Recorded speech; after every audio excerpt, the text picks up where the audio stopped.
Hello, welcome. Today we're going to be talking about the biblical basis for veneration, specifically about the veneration of saints. This is going to be the first part of a series on veneration versus worship from the Bible alone. So when I started this project, I thought it was going to be relatively simple. Ended up being a lot more in-depth and complex than I anticipated. But it was worth it because I learned a lot, and I think you'll learn a lot too. So stick with me, and I think it will be very rewarding for you. So you're probably familiar already with the distinction between worship and veneration made by Catholics and Orthodox. And you're probably also familiar with the pushback by the Protestants and their position on this. Otherwise, you probably wouldn't be here. The website gotquestions.org has an article about veneration versus worship, and they make three basic points. I'm going to be confronting all three of these points in this video series on worship versus veneration from the Bible. The first point they make is that the Bible provides no basis for veneration of people or objects. They say nowhere in the Bible are followers of Jesus instructed to offer worship or veneration, so on, to anyone other than God. I'm going to talk about that in this first part. And then I'm going to get in also later into veneration and worship are essentially the same thing. This claim that there's no difference between veneration and worship, they're essentially the same thing. And then also the Bible passages put forward by Protestants to push back against veneration. So all three of these points are incorrect, made by Protestants, but there are some nuances that it's worth pointing out. And I think this topic deserves honesty and a thorough treatment because there really are a lot of nuances here. And I think that both sides have a lot to learn when it comes to this issue. I know I did when I did the research for this. So, of course, the Bible is not written in English. The original languages of the Bible are Hebrew, Aramaic, and Greek. So the words venerate and worship aren't in the Bible, right? Venerate and worship are English words in the Bible. It's not in English. So when you're asking questions about what does the Bible say about, X, Y, Z, it's really a question of what does it say in the original languages. And I think that good translations are helpful to have some transparency into the original languages, but there's always a limitation.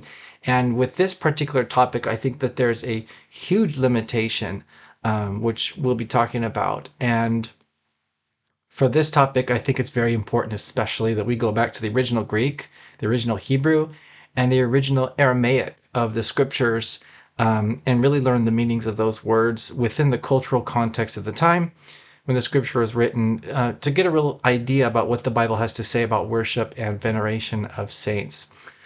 So I'm going to start with the New Testament, which was written in Greek. So what is the Greek word for worship? Well, as it turns out, there's no perfect equivalent in Greek to the English word worship, and there's no equivalent to venerate either. In the New Testament, there are about 10 different Greek words which have been translated as worship in popular English translations. So if you're reading an English translation, let's say the NIV, and you see the word worship, there's 1 out of 10 Greek words that could be behind that word. But the most common word behind worship is proskynesis, also known as proskyneo or proskynein, and these are all the same word, just different forms. And proskynesis means literally to bow or prostrate oneself.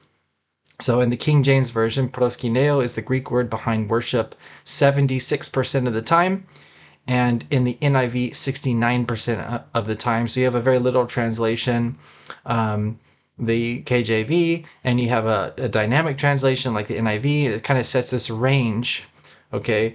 But I found these numbers very interesting because they're relatively low to me. 76% of the time, proskynesis corresponds to worship in a literal translation. But what about the other, 24% of times? It's another English word.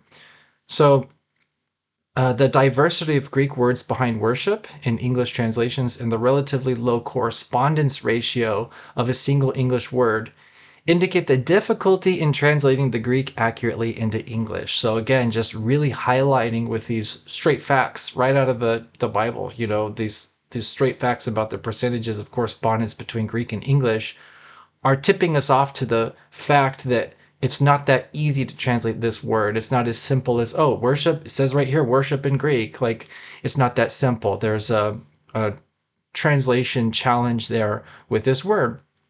So, confusingly, Proskynesis is also the Greek word for venerate. So worship and venerate have the same Greek word behind it, proskynesis. And to verify that, you can look at translations of the Greek Fathers and the Seventh Ecumenical Council, which talk about the veneration of saints. And when you see that word veneration in English, check the Greek behind it. It's going to be proskynesis. So this confusion sets up Protestants to push back against the Catholic and Orthodox practice of veneration, right? So if proskynesis means worship, and people offer proskynesis to saints, relics, and icons, then it seems to follow logically that these are being worshipped and violate the commandments of God, okay? So this is sort of like, gotcha moment for Protestants, right? They say there's no real difference between worship and venerate because they come from the same word in Greek, which means worship. The problem is that view only holds up, or that argument only holds up if proskynesis has one meaning, worship, but it doesn't. And that's the point that I think if you walk away from this video, nothing else, walk away with that. Proskynesis doesn't just mean worship, okay? And this is demonstrable from the Bible. The Bible itself demonstrates by many uses of the word that it doesn't just mean worship, it has other meanings to it. So proskynesis has a wide range of meanings depending on the context. So Dr. Richard Price, he's a translator, he writes, for while proskynesis has a very wide range of meaning in Greek, extending from the worship paid to God to the veneration of the cross, relics, and icons, and even to the respect due to a social superior, there is no English word with the same range. So there you have it. Why is there this relatively low correspondence rate of 69 to 76% of the time? Why isn't it like 95% or 99%? Well, because there's no English word that has the same range as proskynesis. So when the New Testament is using this word, translators have to look at that word in the context and determine which word in English best represents its meaning in that context.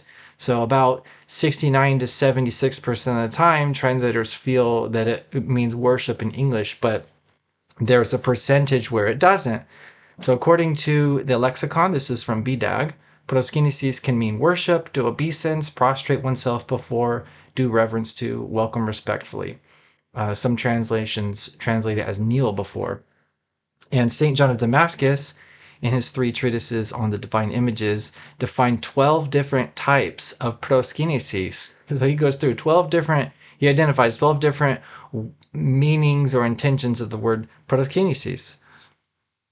So the different meanings are really based on the different intentions of the act of prostration.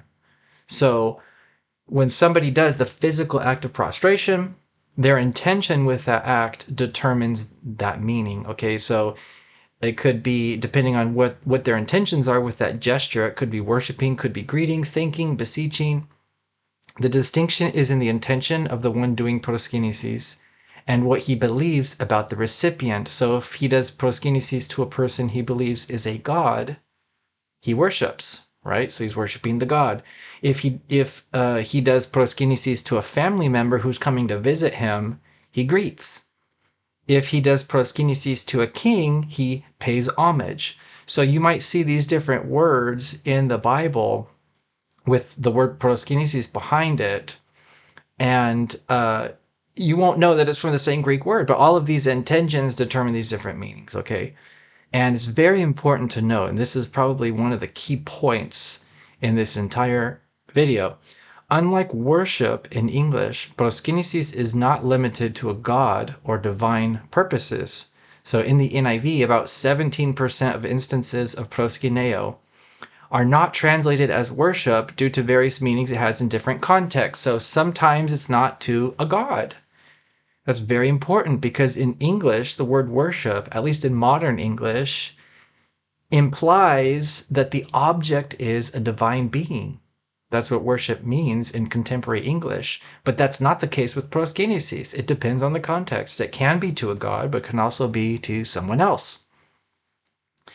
So the proskynesis and worship are really quite different about what they imply in the context about the subject and the object. So proskynesis is very specific about what is being done. It's describing a kind of prostration or bow or physical, the body's going down in some way, kneeling or something like that.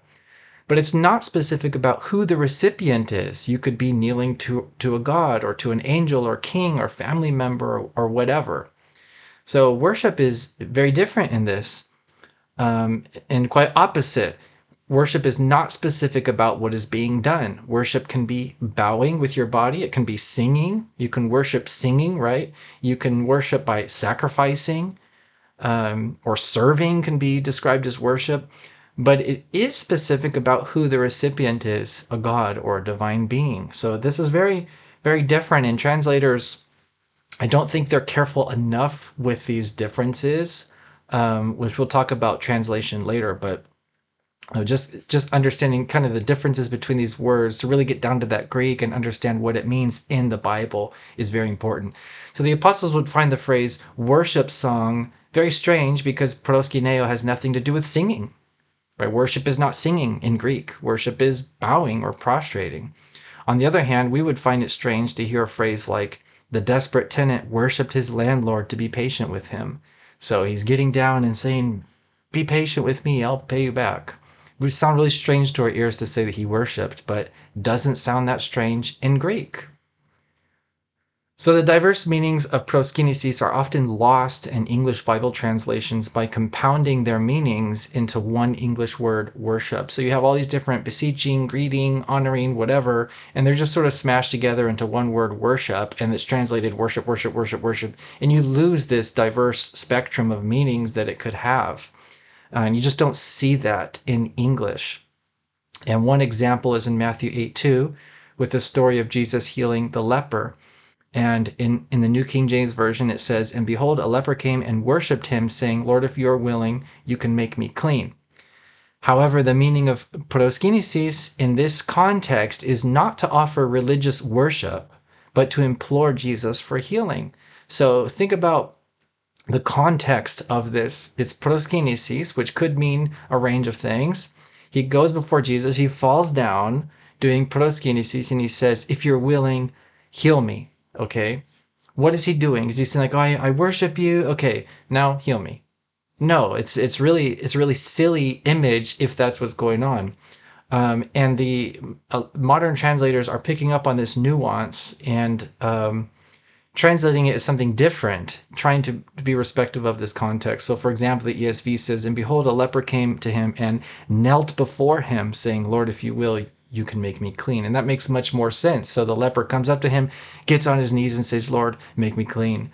So I just want to point out that sometimes when it says worship, it's not necessarily worshipped, and you lose some of those nuanced meanings in the original Greek.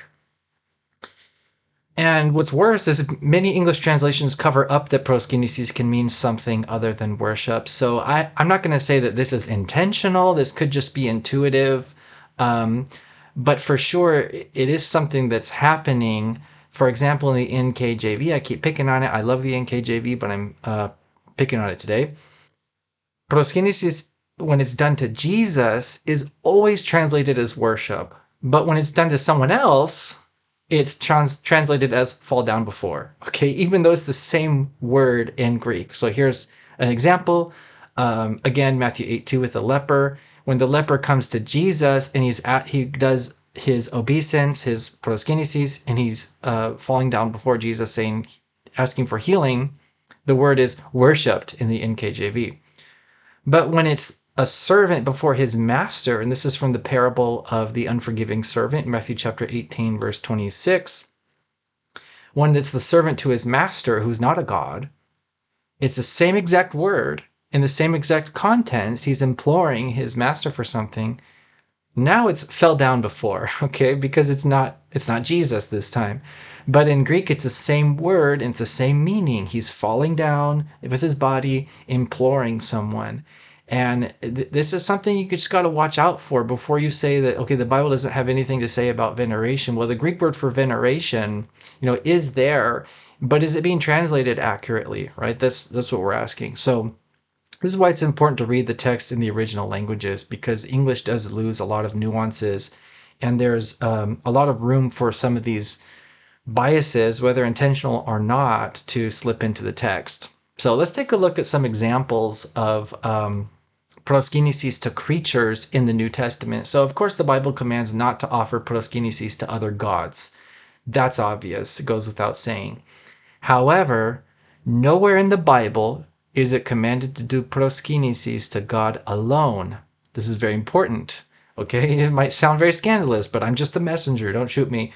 Nowhere in the Bible does it say do proskynesis to God alone. On the contrary, we have instances of proskynesis throughout the Bible being directed towards creatures in a way that's not idolatrous. Okay, and this is true for the Old Testament as well, when you have the Hebrew equivalent to Proskynesis, which I'll talk more about the Old Testament later. So if the Bible did command not to do Proskynesis to anyone but God, it would actually contradict itself, because within the Bible itself, it has examples of doing Proskynesis between creatures, and it's not considered idolatrous. So Genesis 33:3, Jacob does proskynesis to Esau, or shakah as it is in Hebrew, but the same action of falling down on his face, and it's the Hebrew word for worship. So let's go through a few examples here. Matthew 18:23 through 27. This, again, the parable of the unforgiving servant. Therefore, the kingdom of heaven is like a certain king who wanted to settle accounts, and so on. You know this. The servant fell down before his master, saying, "Have patience with me." Okay. The word "fell down before" is proskyne. It's proskynesis, okay? Fell down before him. The servant does proskynesis to his master, pleading to him, not offering a religious worship. Okay, nowhere in the story is there an indication that there's some kind of worshiping going on of his master. He's just imploring him, and he's doing his prostration before him to amplify that prayer, or that petition for mercy. So Jesus himself does not present this act as idolatrous. On the contrary, this act is presented in a positive light by showing that the master was moved with compassion and forgave him. So if you read the story, at least this part of the story, this is the good part of the story. Everybody does everything right. The master is compassionate. The servant is asking him for patience. It's a nice part of the story. And Jesus does not say that the servant was bad because he worshipped his master. And if you read the whole story, what the servant did wrong was not worshiping the master, but was not giving the same compassion and forgiveness to his fellow servants. So it's very important to catch that Jesus himself is not using this word and interpreting this word as idolatrous, even when it's between two creatures. Now this one will take a little bit of maybe some interpretation, but it's definitely worth bringing up because it is very important when it's one that comes up a lot in the church fathers.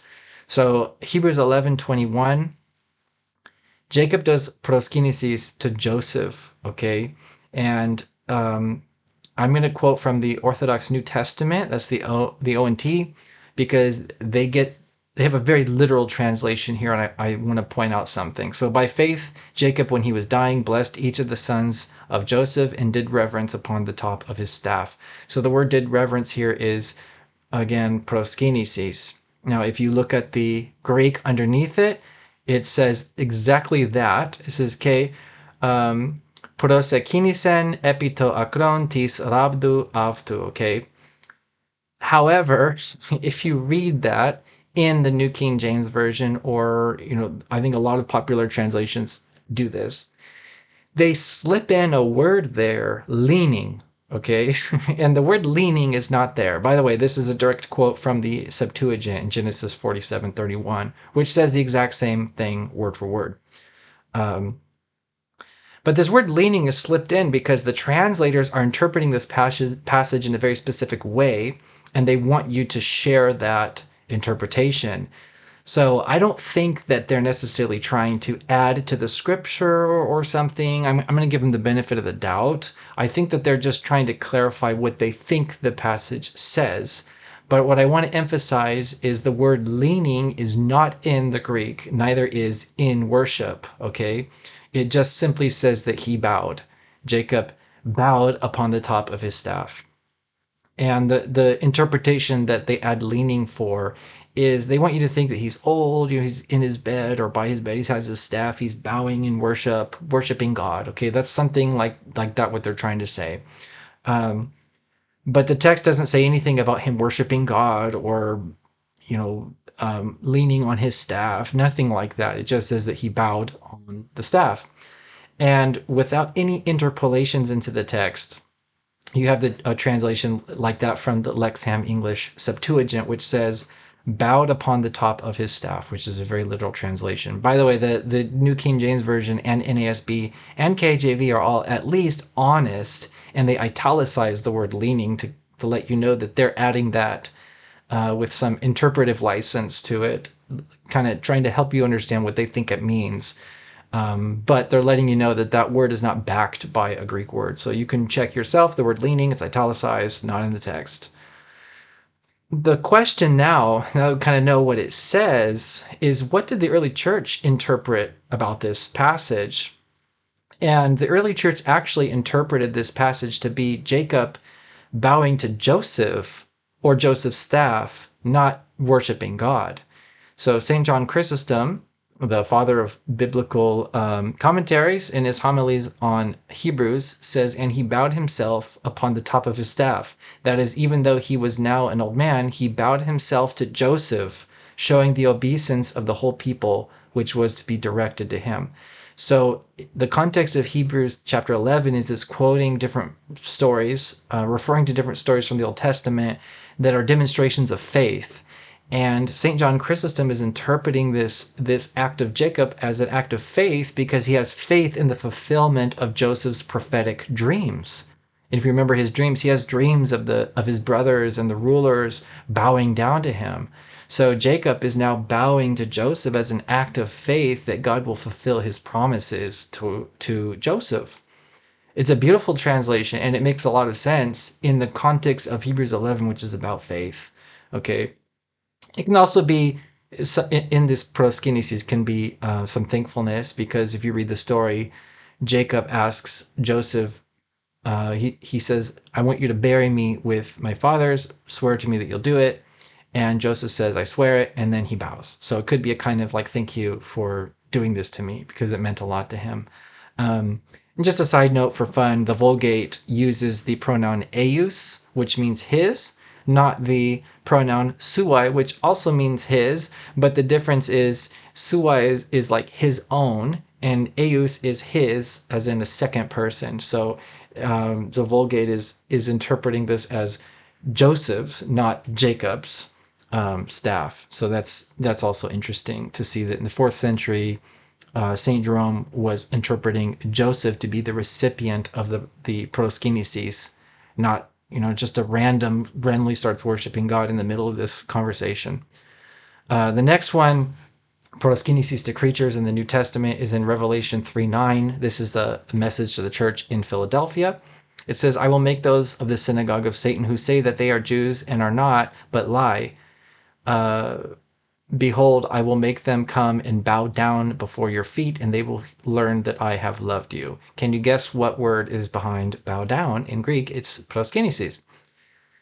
So this is an example of proskynesis, of submission. So he's not saying that they're going to give this, I'm going to make the enemies of the church worship the church, right? Even though some translations use the word worship because they're following a very literal translation.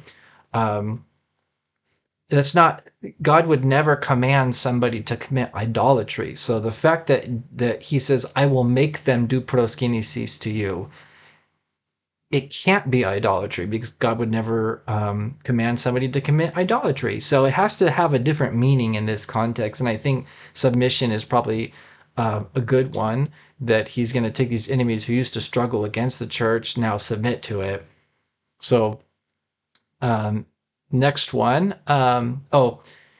Sometimes proskinesis is used towards Jesus, but it's not intended as worship. So this is one of those tricky interpretations where you have to look at the context of proskynesis. And even though it's before Jesus, what's the intention of the person doing it? So again, Matthew 8:2, the leper, when he's doing proskynesis before Jesus, he's not offering him religious worship. He's bowing down, imploring him to make him clean. In Matthew 9:18, similar situation. The synagogue ruler Jairus pleads to Jesus. It says, while he was saying these things to them, behold, a ruler came and knelt before him, saying, my daughter has just died, but come and lay your hand on her and she will live. So he's not saying, I'm going to worship you, it's worship time. No, he's falling down on his face, saying, my daughter died, please save her. Okay, it's an imploring.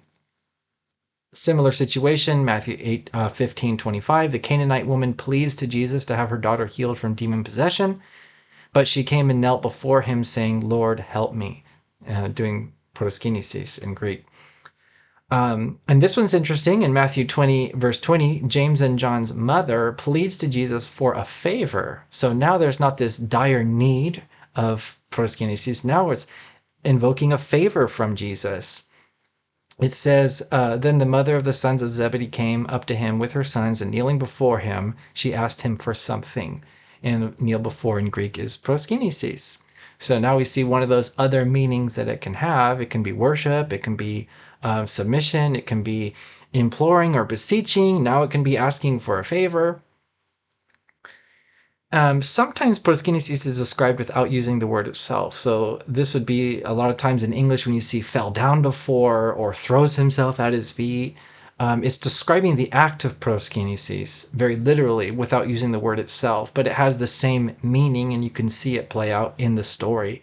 So in Matthew 18:29, this is still within the parable of the unforgiving servant. The servant's fellow servant, it says, fell down at his feet and implored him. So again, he's doing the same thing to his fellow servant that his fellow servant did to the master, which is a proskynesis of imploring. In Luke 17:16, the Samaritan man throws himself at Jesus' feet in thankfulness for Jesus healing him. So now we have another meaning of proskynesis is showing thanks. So Jesus heals the 10 lepers, and then the Samaritan comes back and he does obeisance to Jesus, thanking him for healing him. John 11:32, Mary falls down at Jesus' feet in sorrow that her brother Lazarus had died. So now it takes on the meaning of expressing sorrow. And then Acts 16:29, the Philippian jailer fell down trembling before Paul and Silas. This could be maybe a submission or fear or something like that. But it's describing the act of proskynήσεις, and you can see it within the cultural context, within the biblical context. So it's a summary of proskynήσεις in the New Testament, okay? It's the typical word for worship in Greek, but it can have other meanings depending on the faith and intention of the one doing it. The New Testament teaches that it can also be a gesture of pleading, submission, honor, thankfulness, expressing sorrow, and so on. So when you look at the word proskynesis in Greek and you see sometimes it's translated as worship, sometimes as venerate, now you can start to understand why, because within that word it can have multiple meanings. And of course, it can be a gesture of honor, which we're really going to see in the Old Testament especially, but you can even see in the New Testament some of the meanings, some of the nuances of this word, which it can have when applied to saints in the form of veneration. So speaking of the Old Testament, let's get into it. So things get really crazy and amplified when you go into the Old Testament because there's so much more content there. The most popular edition of the Old Testament used by first century Greek-speaking Jews, the New Testament writers, and the early church is the Septuagint. I think you already knew that. Like the New Testament, the language of the Septuagint is Greek and uses the word proskynήσεις heavily. So imagine the situation, the Septuagint, the New Testament, the ecumenical councils, the early church, and the Greek fathers are all using one language, Greek. So it's very, very convenient when you're defining doctrines to have the Bible, to have the other councils, the early fathers, all using the same language. So the convenience of having the same language for the Old Testament, the New Testament, the Church Fathers, and the Seventh Ecumenical Council means that the Seventh Ecumenical Council ran no risk of translation errors when defining doctrines. Using the Septuagint meant that the Seventh Ecumenical Council defined doctrines using the same language as the Bible. So this is really important because the Seventh Ecumenical Council is setting the goalposts for this debate by making the distinction between the worship to God and the veneration to saints.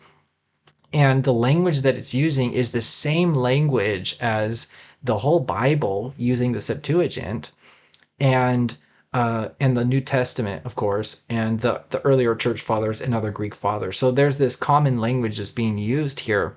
And so we can draw from the Septuagint some of this terminology that's being used at the Seventh Ecumenical Council. And we're going to look at that. The Septuagint uses the word proskynesis 183 times, and that's in the Protestant canon. It's not including the deuterocanonical books, which gives much insight into what proskynesis means in Koine Greek. So compare that to the New Testament, which uses proskynesis only 59 times. So 183 times in the Septuagint helps us get a deeper meaning to that word. It gives us lots of cases to cross-reference that word and to understand what it means. The Septuagint, in its 183 uses, contains the whole range of meanings for proskynesis. So if you lay out all of the instances of proskynesis in the Septuagint, you can see this whole spectrum and array of meanings being used. It's worshiping, it's greeting, it's pleading, it's honoring, it's thanking, and so on. Just like what we saw in the New Testament, but that amplified just because there's so much more content. Therefore, the Septuagint is critical to understand proskynesis in a biblical context and through the eyes of the Apostolic Church. So this is the Bible that the Christians of the Apostolic Church were reading. This is the Bible that the New Testament writers were reading.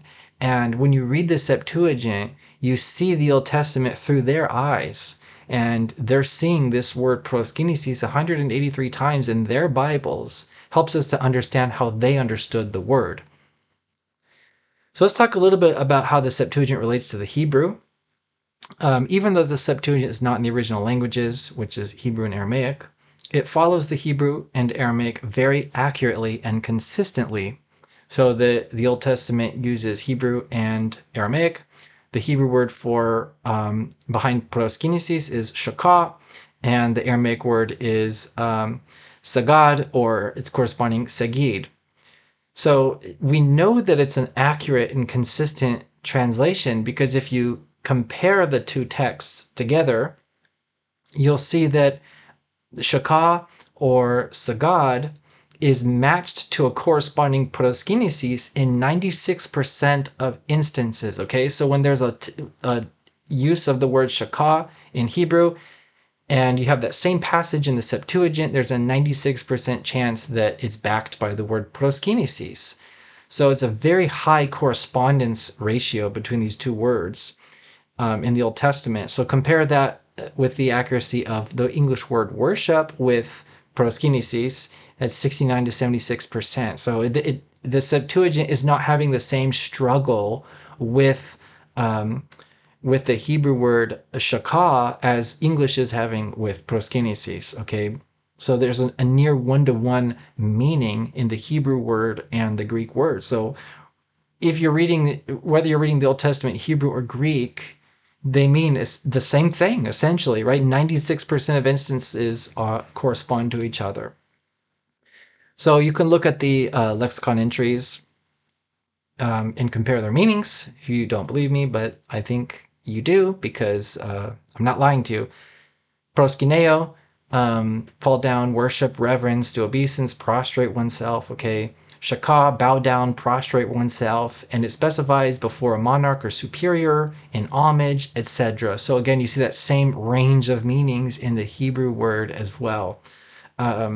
Aramaic, prostrate oneself in worship, be lowly, submissive, again, submit, right? We've talked about that from the New Testament. Prostrate oneself in prayer, do homage by prostration, etc. So same meaning, same exact meaning, and the Bible itself will demonstrate this with its context. So the Old Testament is full of instances of proskynesis, giving us a fuller meaning of what it fuller sense of what it means. 31% of the time it's towards God. 38% of the time it's toward idols or people in an idolatrous sense. 29% of the time towards people in a non-idolatrous way. That's almost the same amount of times that it's used towards God. So this is crazy. But about 1/3 of the uses of the word, the Hebrew word for worship, is actually towards people, and it's not idolatrous. It's actually presented as a neutral or positive thing. And it's about the same amount of times that it's used for worship towards God.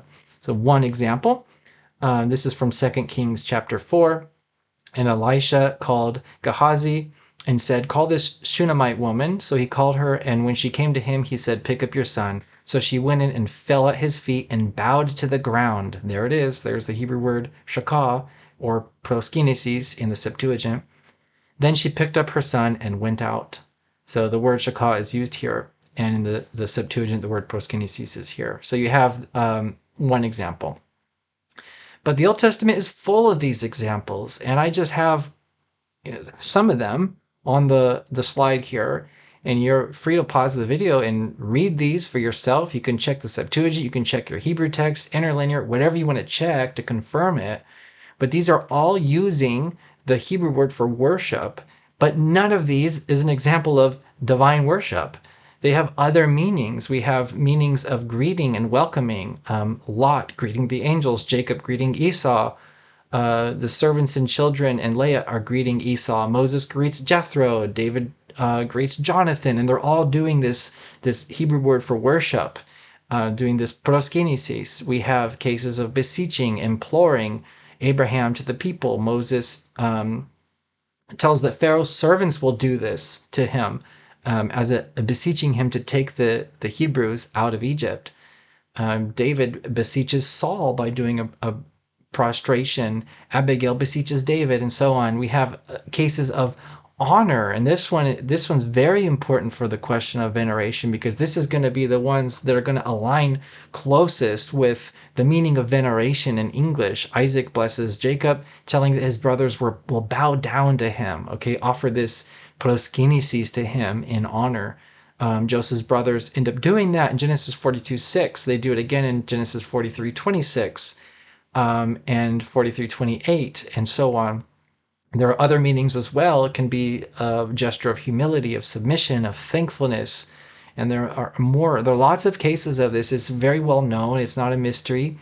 The word for worship in Hebrew also has a wide range of meanings, just like proskynesis. So it can be beseeching, worshiping, expressing humility, honoring, greeting, thanking, all of these things, okay? And this is all from the Bible. This is not theologians making this up. This is not medieval, theologians or councils. This is right out of the Bible. This is what the word proskynesis and shakah mean. And this is the word that the Seventh Ecumenical Council used when talking about what we give to saints. So it's not necessarily worship. It can be honor. It can be greeting. It can be beseeching. So the biblical teaching of proskynesis, to wrap up this video, has some of those meanings that Christians intend to give towards saints. So as friends of God and his sons, the saints are worthy of greeting and honor, and therefore we greet and honor them, just like the Bible shows with proskynesis. We use the word proskynesis to mean that, not to mean worship, but to mean this greeting and this honor. Just like when Jacob did proskynesis to Esau, or Joseph's brothers did proskynesis to Joseph, or David did proskynesis to Jonathan. We do proskynesis to saints to give this honor, to give this greeting to them. And as intercessors, the saints are helpers. They pray for us in heaven, so therefore we beseech their intercession via proskynesis, just like Abigail when she did proskynesis to David, or Bathsheba when she did proskynesis to David. So it's much bigger and more nuanced than just venerate. It's this little worshiping. No, it's not. There's all this nuanced meaning that when we give proskynesis, we have this honoring, this greeting, is invoking their prayers, is all wrapped up in this word, and none of it means worship. It doesn't have to mean worship. The Bible demonstrates it. And you can see this throughout church history. This is a quote from St. John Chrysostom, 4th century church father. And he describes the scene of a king venerating a saint at that saint's tomb. He writes, "And he who wears the purple," that's the emperor, "and sets everything shaking at his nod, often throws himself face down upon the martyr's tomb and calls for that saint's prayers. And if he goes off to battle, he goes away taking him," that is the martyr, "as his ally." So here you have a beautiful example of what this looks like, this biblical example being put into action in the early church. This king throws himself face down at the tomb of a martyr, calling for that saint's prayers, and that saint will pray for that king, and that king will go into battle with God's favor. So this is what veneration looks like in Christianity, and maybe not exactly just simple honor, but it has all these biblical nuances in it. And this is said the best by St. John of Damascus, and he writes, "Therefore they, the saints, are venerated," the Greek word is proskynesis, "as glorified by God in those whom God has made terrible by their opponents." That is, the opponents, the demons. For example, the demons who knew Paul in Acts. Paul has become terrible to the demons, right? "Benefactors to those who approach them in faith," that is, they pray for us, "not as those who are by nature gods," and benefactors, so they don't have their own divine powers, they're not little gods or something like that, "but as attendants to God and his servants who out of love have been granted the good fortune of addressing him." So God gives them the power of prayer, and they use that prayer for the good of the church. "We therefore venerate," proskynesis, "them, since the king is honored when he sees one whom he loves venerated, and honored not as a king, but as an obedient servant and well-disposed friend, and those who approach in faith obtain their requests." So in this word proskynesis, when we say we give proskynesis to saints, do we mean venerate? Kind of. We mean honor in there as part of this, but it's more nuanced than that. It's connected to the Bible, how the Bible uses the word as a beseeching for their prayers, as a greeting them. When we walk into a church, you see an icon. Orthodox Christians, they make a sign of the cross, they'll make a bow, saying as a kind of greeting, right? It's literally like, "Oh, hey, I know you. There's your picture. Hello, greet," right? So there's all this little nuance, but then they're also, when they bow, they're saying, "Pray for me." They're honoring them because they honor God, who is their friend. So this is the more nuanced approach to it. I think that we lose a lot of this in English. Even if you just reduce this proskynesis to venerate, I think you lose a lot of meaning, but certainly it doesn't have, venerate doesn't capture everything, but it does capture an aspect of what this word means. And certainly you can say that proskynesis in the Bible translates to venerate in the lives of Christians. So as a conclusion, does the Bible provide no basis for veneration of people or objects? Of course it does. The Bible provides many instances of greeting, invocation, and honor to people using the Greek or Hebrew word for venerate. But language differences, translation issues can all cover that up.